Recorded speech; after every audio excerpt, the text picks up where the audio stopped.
बारामतीत निवडणूक कोणतीही असो, या निवडणुकीत गेल्या काही वर्षापासून शिवाजी कोकरे सहभागी होत आहेत.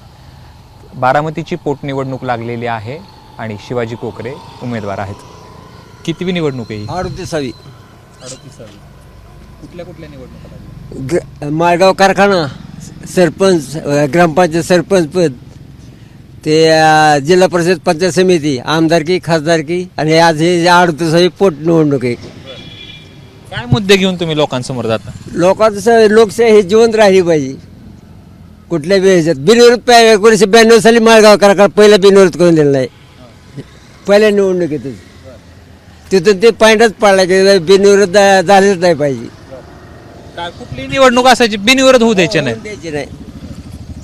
मतं किती पडतात साधारणपणे? काय मताचं हातात ते काय मताचं असतं काय जेव्हा होय मतं काय मिळतात ते मिळतात.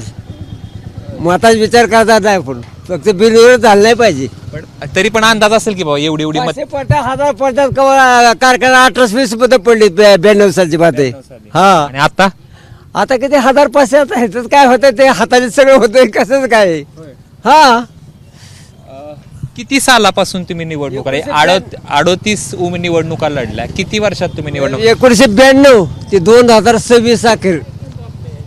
आता मला असं सांगा की कारखान्याच्या किती लढल्या, कारखान्याच्या किती लढल्या, विधानसभेच्या किती लढल्या, कारखाना, विधानसभा, जिल्हा परिषद समिती, पंचायत समिती, ग्रामपंचायत असं 36 उमेदवारी माळगाव कारखान्याच्या अगोदरच जाते. आता ह्याच्यात आता जिल्हा परिषद लागली आताची, ती बी लढली. आणि आता ह्या पोटनिवडणूक लावली 38वी. विधानसभा किती लढल्या? ते सगळे बघा असतील ते 92 सालापासून ते असतात का 95 सालापासून विधानसभा चालू आहे. हो का बरं फक्त बिनविरोध होऊ द्यायचं ना, एवढाच उद्देश? त्याचा काय असतं त्याचा उद्देश असतो. हो जय लढायचंच. आता बारामतीतल्या बहुसंख्य उमेदवारांचं म्हणणं असं होतं की राष्ट्रवादीनं आवाहन केलं होतं माघार घ्या. तुम्हाला काय फोन बिन आलता कोणाचा? मला रोज फिर येतो पण मी केलंच नाही. बॅटरी काढून टाकली.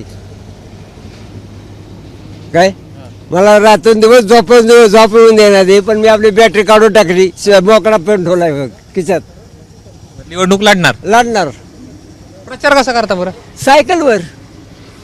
किती लोकांपर्यंत पोहोचणार हो तुम्ही? मी सगळ्या ह्याच्यात पोहोचू शकते. प्रसार माध्यमात पोहोचू शकते. या धामधुमीच्या ह्याच्यामध्ये प्रचार तुम्ही सायकल यू करणार? सायकल करतो रे. इसर का बाळगाव कारखाना केला आणि हे सुद्धा करून इथे यायचं सायकल लावायची. एसटीचं तिकीट काढायचं. सरपंच जागा आहे कुठे इकडे जाते आपल्या एरिया कुठं गाव आहेत तिथं इकडे इकडे सोमेश्वर असा प्रचार करणार नाही होता मी.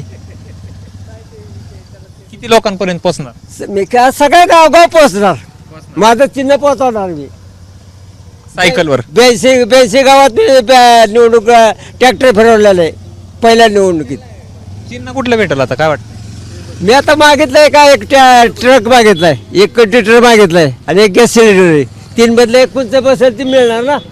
हा सिलेंडर मिळतो का आता? पुन्हा ते आता पुढचे काय बाहेर सिलेंडर मिळतो? मिळेल ना. बाहेर कुठलं मिळालं हे झालंय ना. मला आता शेवटचा प्रश्न विचारतो मी तुम्हाला. किती जणांनी फोन केले आणि मग तुमचं उत्तर का नाही? नाही मग ठीक आहे पण का नाही, का लढणार नाही? 1992 साली 2004 साली मला सोनिया गांधी तिकीट दिलं. काय सोनिया गांधीचं मी कार्यकर्ता आहे. 2004 साली मला सोनिया गांधी तिकीट दिलं. खासदारकीचा फॉर्म म्हणजे मला तिकीट दिलं. मला इथून पुण्याला नेलं. किती 2004 सालची बात आहे. पुण्याला नेलं तर करोडो रुपये देत होते. हेच दादा आजी दादा करोडो रुपये देत होते. किती करोड रुपये फॉर्म कार्ड नाही म्हणलं मला तुमचा पैसा नको. तसा माघारी आलो कुठं पुण्यात 4000 रुपये लोकांचं उसलं घेतलं पतपिढीतले व्याजाने. त्याचं 7000 व्याज भरलं. आजी दादा काय म्हणले तुम्हाला मी गोविंद बागेत आलं नवरा बायकोला गाडीत बसवतो. माझी स्वतःची गाडी देतो तिथं गोविंद बागेत साहेबा पुढे सोडतो. म्हणजे मी त्या अशा मी फॉर्म काढला. काय सोडतो म्हणलं काय विषय भेटला ना. पैसा तर नाही घेतला गिन्नी कोणाची. ही माळ आहे माझ्या गाड्यात. लोकशाही टिकवण्यासाठी तुम्ही लढता. आम्ही आता जे लोकशाही जिवंत राहिली पाहिजे हेतून पुढं. खरं तरी होते शिवाजी कोकरे यांनी माळेगावला देखील फॉर्म भरला होता, त्यावेळेस देखील आपण त्यांची मुलाखत घेतली होती. खरं तर यांच्या बोलण्याकडून वाटेल की हे नेमकं काय करतायत, पण अशी लोक आहेत की जे लोकशाही जिवंत ठेवण्यासाठी आपापल्या परीनं प्रयत्न करतात. त्यातलेच एक शिवाजीराव कोकरे.